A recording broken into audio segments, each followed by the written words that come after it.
Bismillahirrahmanirrahim. Maka tadi kalau kita akhirnya membahas tentang konsep penghargaan ini dimulai dari penerimaan. Masing-masing kita punya kelebihan dan kekurangan dan itu tidak sama. Jadi nggak boleh bapak membandingkan anak bapak dengan anak bapak yang lain. Adiknya nilai matematikanya jelek, Anda bilang, "Dek, kamu kok nggak bisa sih kayak kakak? Kakak itu pinter loh matematika, masuk kamu nggak bisa?" Emang nggak bisa.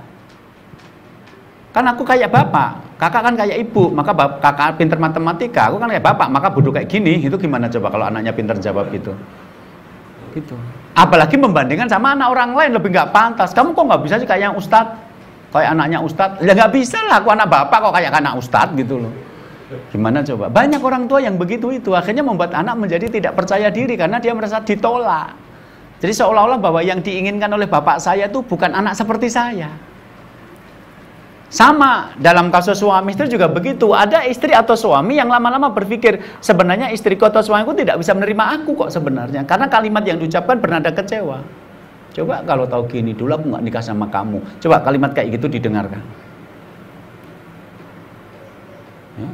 Kalau tahu gini, aku dulu milih mantanku, bukan kamu. Seharusnya aku tuh nggak nikah sama kamu. Sama siapa? Budemu gitu loh. Kalimat-kalimat seperti itu nggak penting dalam artinya, tapi membuat hati ini terluka gitu. Dan banyak orang menganggap kalimat seperti itu seperti angin lalu. Enggak, itu bersemayam di dalam hati ya. Wallahu alam. Nah, penerimaan dilanjutkan dengan pemahaman bahwa memang masing-masing keluarga kita, istri, suami, atau anak-anak itu memang memiliki kelebihan dan kekurangan masing-masing. Dan kita pahami, karena kita memahami, maka biarkan dia nyaman dengan dirinya. Karena itu kita kemudian memberikan penghargaan.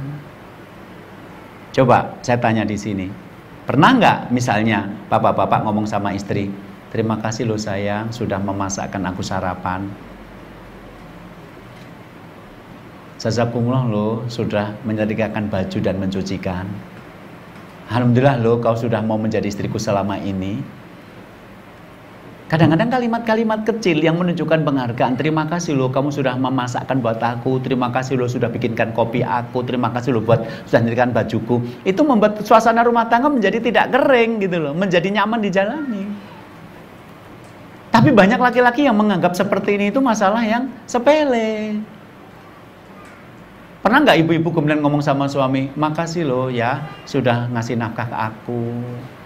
Makasih loh ya, sudah mau jadi suamiku. Karena ayah yang tampan kayak kamu itu nyari perempuan lebih cantik aku gampang kok.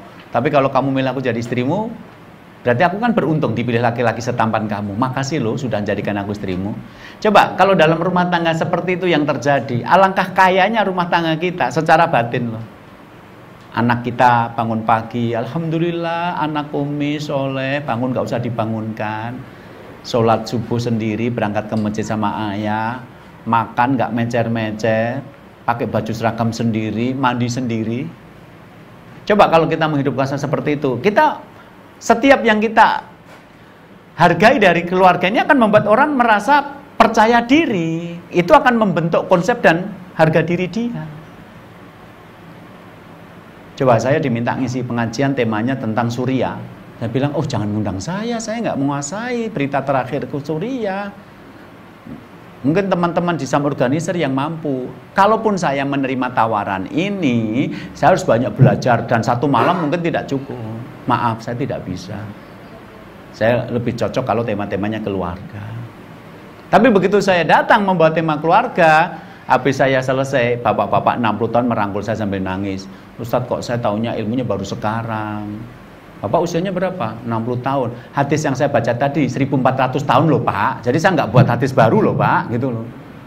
Jadi bapak tuh nggak ngerti karena waktu mudanya mungkin nggak perhatian masalah ilmu. Atau memang tema-tema keluarga dulu nggak banyak dibahas. Tapi saya nggak ngarang ajaran baru loh Pak.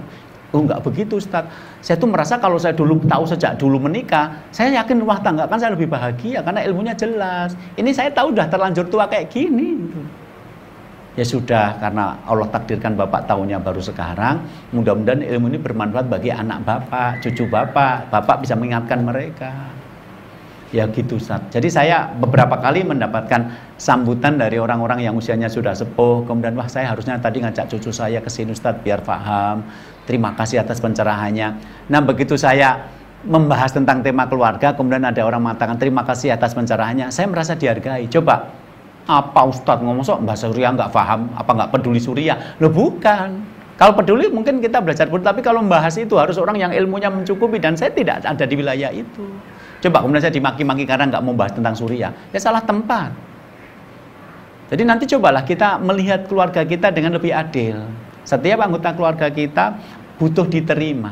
Oh silahkan datang Ustadz yang bahas tentang keluarga, saya merasa diterima. Beda kan dengan kalimat ini Ustadz yang ketika suruh bahas Suriah nggak mau itu. Loh saya bukan nggak mau, karena memang saya merasa tidak menguasai. Coba. Jadi kalau kita pengen menghidupkan keluarga yang sakinah, ya terima pasangan kita, terima anak kita apa adanya mereka, fahami bahwa mereka berbeda dengan yang lain, hargai atas apa yang mereka lakukan. Oke? Sehingga masing-masing kita itu sebenarnya akan merasa nyaman ketika kita diterima. Siapa sebenarnya diri kita dan apa yang kita lakukan. Dan penerimaan dan penghargaan akan memberikan perasaan nyaman dan berharga.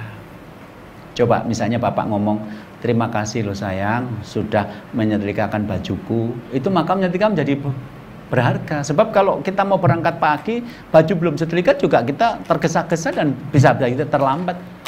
Gara-gara istri kita sudah nyuci dan nyetrika, kita tinggal pakai langsung berangkat. Itu tetap bantuan bagi kita bagaimanapun. Teh hangat sudah tersedia.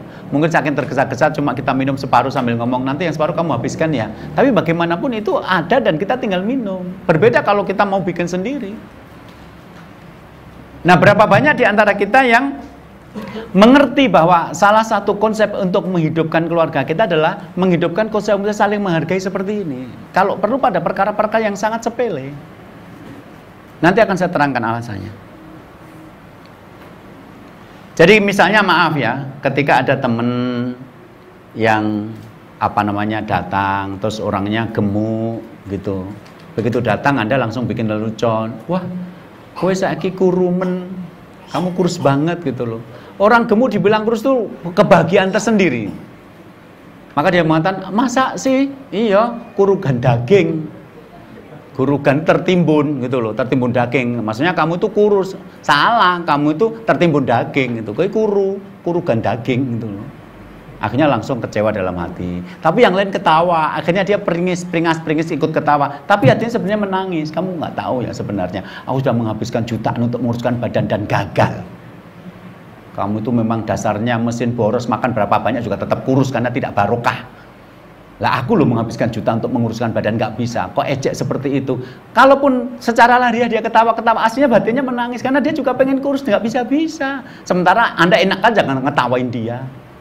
Apalagi ngomong, wih kurus semongko. Zaman dulu semangka itu kan nggak ada yang panjang, semuanya bulat. Jadi sekurus-kurusnya kalau semangka tetap bulat gitu loh. Itu kalau orang Jawa bilang begitu. Ada kurugan daging sama kurus semongko. Itu sindiran sebenarnya. Kamu kurus ya? Kurus semongko lah. Semongko kan bundar zaman dulu. Itu ada teman Anda yang warnanya hitam datang langsung Anda bilang, loh kok kayak gerhana bulan hitam semua. Teman Anda ketawa semua, si hitam juga ketawa, tapi dalam hatinya memohon, please mbok jangan ngomong itu lagi. Karena aslinya orang tidak suka kalau kekurangan-kekurangannya ditonjol-tonjolkan dan diumumkan kepada orang lain. Orang tuh suka ya diterima, ya sudah. Kalau dia hitam cari yang baik, suka nraktir, alhamdulillah donatur kita datang. Jangan bilang dunia jadi gerhana gitu, itu menyakitkan gitu loh. Begitu teman kita yang gemuk datang, kita ngomong, ya sehat ya, gitu loh. Mantep kamu, gitu loh. Tapi nggak mengarah kepada mencacat fisik. Ingat, Allah tidak melihat kepada penampilan kita, Allah tidak melihat kepada harta kita, tapi lebih melihat kepada hati dan amal kita.